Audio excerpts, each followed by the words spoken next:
ஆக மொத்தம் 1,30,00,000 பேர் இந்த மாத உதவித்தொகை வாய்ப்பு செய்தவர்களுக்கு ஒரு இறுதியாக ஒரு அறிக்கை தருகிற அட்டை வந்து அதில் இருக்கக்கூடிய விவரங்கள் எல்லாம் உங்களுடைய உடலில் என்னென்ன சூழ்நிலை இருக்கிறது, அதற்கான மருந்து எல்லாம் என்ன எடுத்துக்கொள்ள வேண்டும் என்ற வகையிலான ஒரு ஜாதகமே தரக்கூடிய வகையில் இன்றைக்கு அந்த விவரங்கள் தர இருக்கின்றார்கள். அது எந்த மருத்துவமனையில் கொண்டு போய் நீங்கள் எப்பொழுது காண்பித்தாலும் உடனடியாக தாங்கள் அவர்கள் சிகிச்சை மேற்கொள்வதற்கான ஒரு வாய்ப்பு. கோயில் ஆரம்ப சுகாதாரத்திலிருந்து பணிபுரிவதோ மருத்துவ சிகிச்சை மேற்கொள்வதோ உலகம் முழுவதும் இருக்கக்கூடிய ஒரு நடைமுறை.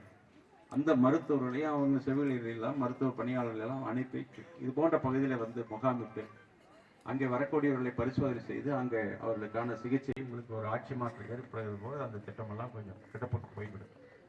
அது ஐயா கலைஞர் போல இன்றைக்கு அந்த திட்டம் செயல்படுகிறது. இதே போலதான் வருமன் காப்பு என்கிற திட்டம்